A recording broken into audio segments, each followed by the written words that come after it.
top of that, Aaron Rodgers was hurt. So pretty much the best quarterback typically wins. But, I mean, I guess that's where we're going to see how Matt Ryan can rank up against Tom Brady on this one, to be honest with you. And we're going to really see how he handles the pressure. Yeah. Because, he handled it well against Green Bay, but they were at home. Handled it well against Seattle, but they were at home. Now they're going to Houston, neutral site, the Super Bowl. All eyes are on them. So we'll see how Matt Ryan is able to handle the pressure that is going to be on him, because Brady's been there before, and he's 3-3 in the Super Bowl. 2 losses to the Giants. Probably should have lost to Seattle a couple years ago, but his defense kind of came through for him that night, and so he's 3-3 in the Super Bowl, and he's been there, he's done it.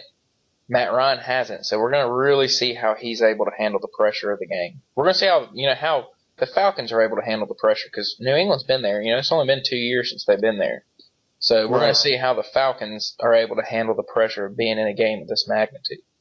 Right. So you're taking the Falcons. I am taking the Patriots. I kind of want to, if you want to, I want to run through some of these prop bets. One of my favorite things about the Super Bowl every year is looking at these prop bets. I don't know why. They're just really interesting to me. They get really in depth. So if you want, I can just go through them kind of rapid fire, and you can just tell me what you think. Right. Coin toss, heads or tails? Heads. Heads. I did see where heads is somewhere I saw this. I think it was on Twitter. I don't know what website, but heads is -700. So that's -700 is you risk 700 to win 100, which I don't know. I guess the Patriots always pick heads since they're calling the coin. But that's just a little tidbit. The national anthem, the under/over they're giving is 215. Luke Bryan is singing it. Under or over 215. I'll go with over. Over, yeah. I think under actually on that one. Will Luke Bryan what will Luke Bryan be wearing when he starts singing national anthem? Blue jeans or pants or shorts? Blue jeans. Will he be wearing a hat? Yes or no? No. Will he forget a word in the national anthem? No. What color hair will Lady Gaga have at the beginning of her halftime show? White. Let's see. First team to score. I'm gonna go with the Falcons. Falcons. Mm-hmm. And who is the MVP if the Patriots win? Who is it? Bennett. Martellus Bennett. If the Falcons win, who's going to be the MVP? Julio. Yeah, Julio has to be the MVP in order for them to win. Man, he has to play like that in order for them to win. Yeah, I mean, he's definitely Sanu can have a good game. Sanu can play well, and Freeman can play well, but Julio's going to have to make the plays in order for them to win this game.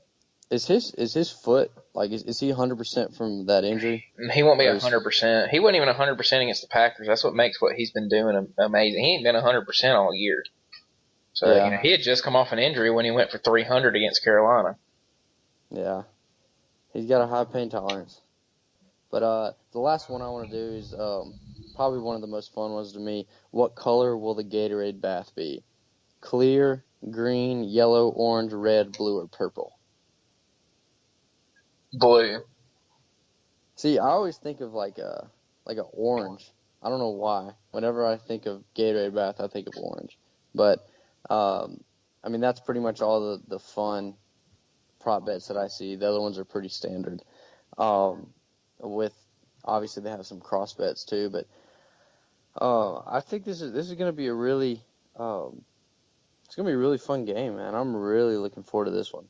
Yeah, it's going to be good. I think it's going to be one of the, the Seahawks and the Patriots was a good Super Bowl. Last year was a good Super Bowl, but there just wasn't any score. It was bad offense. The defenses were good, but it was bad offense on both sides. And this one's going to be a high score. The Seattle and New England game was, I think, 24-21, so it's not high scoring. This one's going to be high scoring. There's going to be points scored in this one, and that's what's going to make this game fun. It'll be like the national championship game. Is Yeah. what this game will be like, I think, and it's going to come to the end. It's going to take somebody making a play at the end, and I just think that the Falcons will have the ball last and be able to make a play.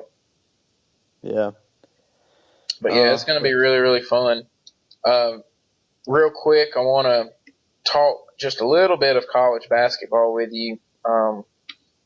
It's starting to heat up. We're getting into February, which is the fun time of college basketball, and the new rankings just came out for college basketball, and when you look at it, man, Gonzaga 22-0 and ranked number 1 in the country. Definitely a surprise, to see Gonzaga ranked up at the top, and it's going to be really interesting to see if they can finally make that push in the tournament and get into the Final Four for the first time ever. They've obviously got a good team, but I think it hurts them that they don't really play the competition that some of these other teams play during the year. Yeah. They definitely have kind of one of the weaker schedules. I saw where their last 14 games, they've won by double digits, which is, I mean, that's still really impressive. It don't matter who you play to win 14 straight by double digits. Right. And that's hard to do in basketball, and it's hard to be undefeated. For them to be 22-0, because in basketball you have nights where you don't shoot well, you have nights where you don't play as well, and they've just been consistent as the year's gone on. They've obviously got a really good team.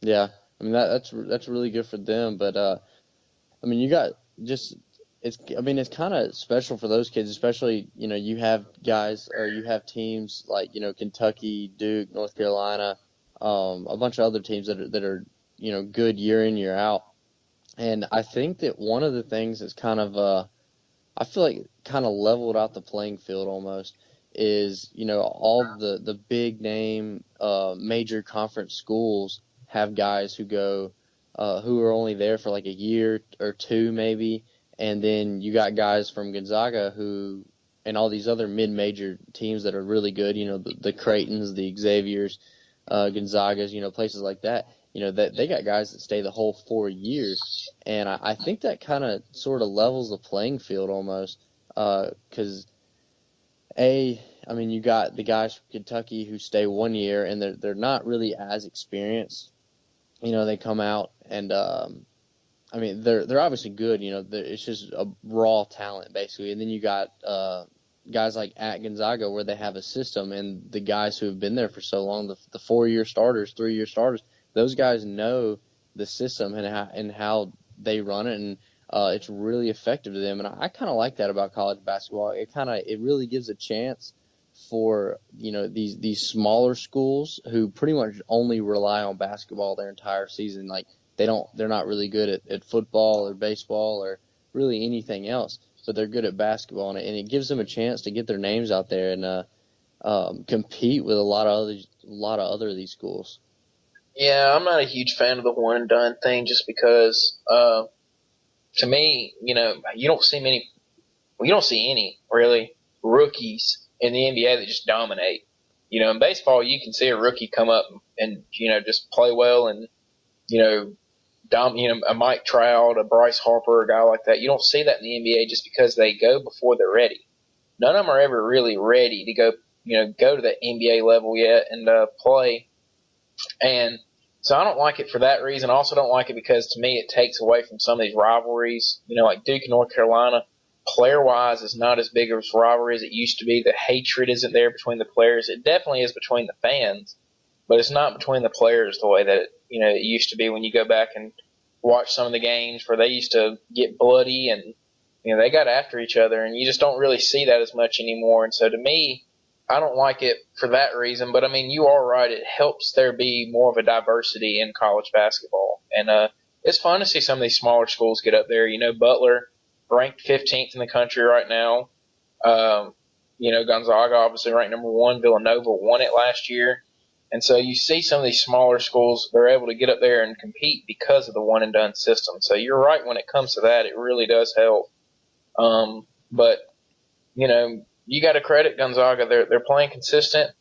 You had Baylor and Kansas, which was number 2 versus number 3. They played on Monday night, or no, they played last night. Yeah, it was And last night. and it was at Kansas. Baylor was able to come away with the victory over, or I'm sorry, Kansas was able to come away with the victory over Baylor at home, and they'll play in a few Saturdays.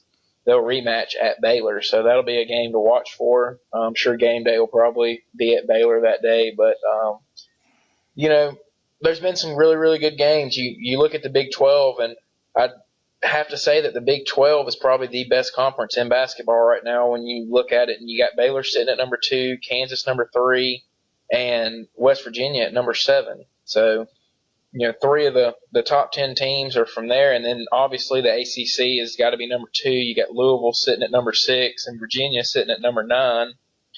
And so, and then obviously North Carolina sitting there at 12.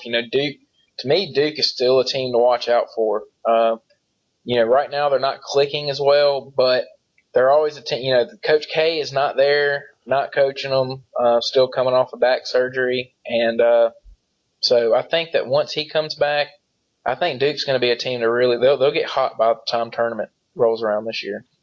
Yeah, I can see that. But pretty much, like, as a whole this year, there's not really, like, one team that, you kind of say, oh, they really have, I mean, like, they really have a good chance and no one else has a chance. Yeah.